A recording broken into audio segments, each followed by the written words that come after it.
This is Essie Featured. This is the power of sports.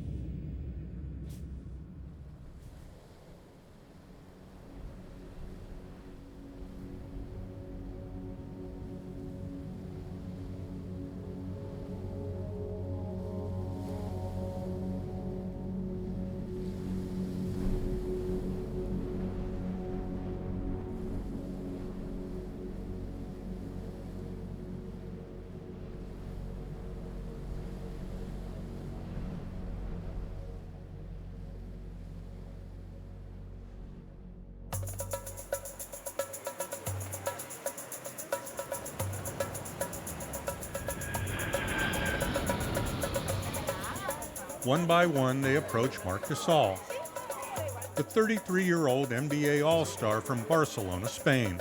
Gasol leads in, finishes at the foul!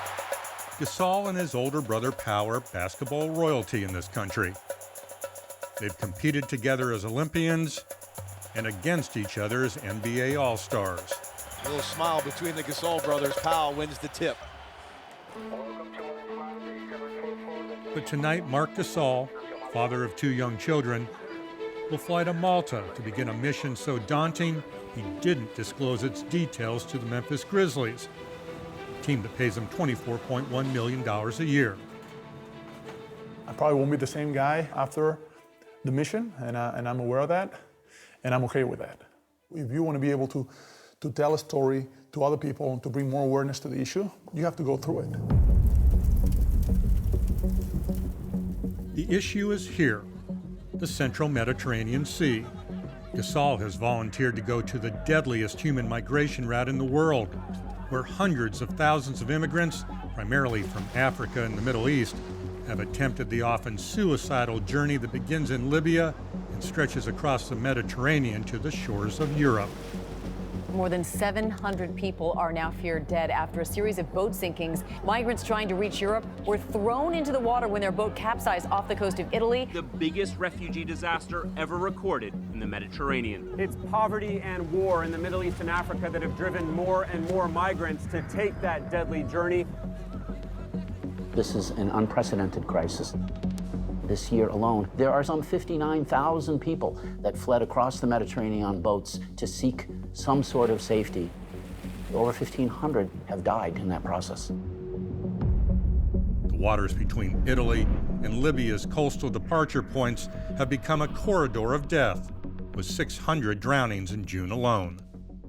When we watch, Mediterranean Sea from afar, like you see great things. The part that you don't see is where thousands of people have died and been lost at sea, and nobody speaks about it. Gasol will join a search and rescue mission conducted by a non-governmental organization based in Barcelona called Proactiva Open Arms. The mission? Save immigrant lives and help get them to Europe. To have a chance of putting your arm down and getting them out of the water and put them in a safer place, if you have a chance to do that, you gotta go ahead and do it.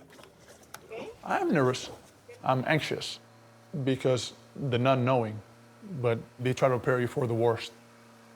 The worst being? The worst being death. The worst being little children floating in the water. That hits me right in the heart.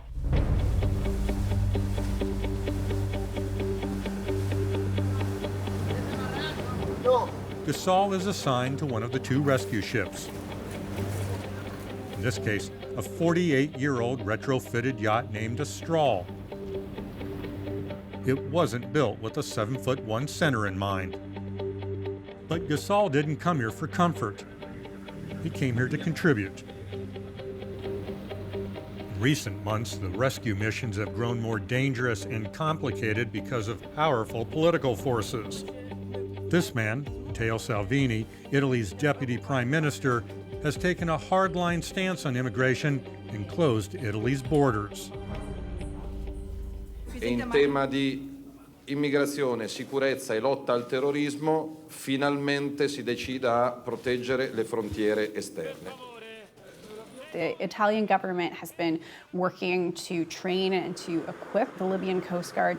The hope is that the Libyan Coast Guard will pick people up before they make it into Italian waters. The problem is that the things that you have to do to prevent people from reaching Italy are really, really grim and have a human cost. There are reports of the Libyan Coast Guard destroying the rafts and wooden boats, but their primary objective is to intercept immigrants, return them to Libya, and often place them in confinement centers. The detention camps are horrific. They are almost concentration camps in some cases. Large numbers of people in small cells, not having access to food or water, not having access to toilets, actually being sold then into slavery. In short, the rescue ships are racing against time and against the Libyans. It's a mission that's not only perilous for the immigrants, but also for the rescuers. Something Open Arms founder Oscar Camps says he has experienced firsthand. Bueno, nos han disparado, nos han amenazado, nos han acusado de grupo criminal. Todo esto anima, ¿no? Aunque te disparen, aunque te amenacen, aunque te intenten secuestrar, cuando salvas una sola vida, te das por bien pagado. Open arms, open arms, open arms. This is Astral, Astral. ¿Me recibes, cambio? The rescue ships are trying to find immigrants in a body of water more than 3.5 times the size of Texas. So they do what they always do. They listen for clues while monitoring the constant radio chatter. We listened during all day long that there was a merchant ship trying to speak with Libyan Coast Guard and with information about a rubber boat heading to north. We suppose that could be a Libyan Coast Guard vessel heading to the rubber boat, but we are not sure. Based on the radio transmissions, Captain Ricardo Gatti calculates the immigrants' raft is about 80 miles north of the Libyan coast and at least 7 hours south of his rescue ship. In most cases, he says, at least 120 immigrants will be squeezed into that raft. It means they leave yesterday night. Normally that is a critical situation after 24 hours, probably without nothing to eat and no water. Hopefully we find it. The race is on. Gasol and the rescue team will sail through the night to what they believe are the last known coordinates of the raft. What I'm thinking about is what the people on those rafts are feeling. You know, after everything they've probably been through, now they are alone in the water at night. You're not going to go to bed? Probably not. I'm going to try to lay down, but I don't think sleeping tonight is a real option.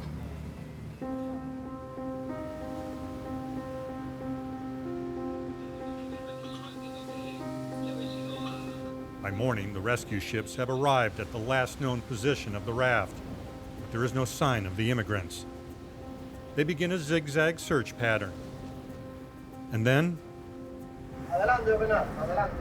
Sí, estamos justo encima de la gómona, está vacía, se ve algún bidón por el agua también. Hay dos cuerpos flotando, Encima de la barca hay dos cuerpos flotando. it appears the Libyans have arrived first. They found a rubber boat, and as we told yesterday, it was a long time, so we suppose that with the smell of gasoline and... Parece ser que alguien ha movido brazo. Vamos a ver si está vivo. Vamos a bajar las lanchas. Vale, perfecto. Look like there is someone that is still alive. Gasol and the rescue team scramble to the scene.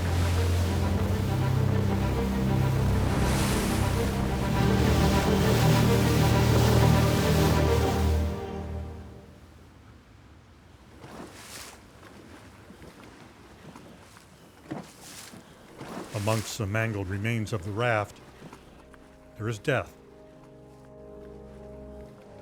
A middle-aged woman and a small child.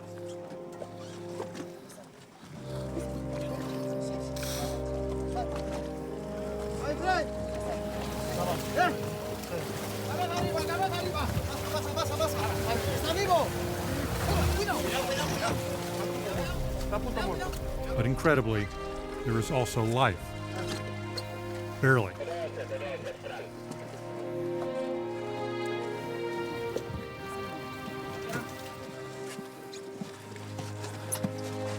Uno, dos. Cuidado, cariño. Mírame. Ahí, ahí.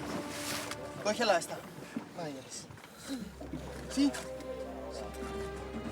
No, Libia. No, vamos a Europa. Ahora sí. Sí, ahora vamos. Sí. Douglas, you speak English? Sí. You speak English, perfect. Ahora, now, you go to Europa. Sí. Sí. ¿Bebé lo tenéis vosotros? Sí. Perfect. ¿La has mirado constantes? Sí. Sí.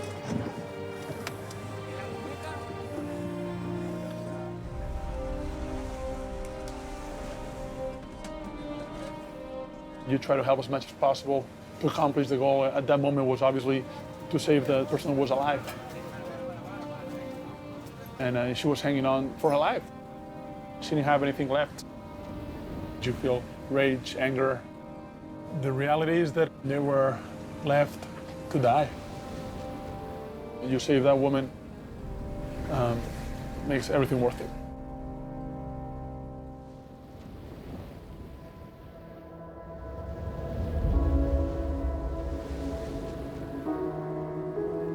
Gasol's journey has come to an end. Meanwhile, the fate of some 160 immigrants the Libyans say they rescued from that rubber boat remains unknown. But on this day, at least one life was saved. She is from Cameroon, and her name is Josefa.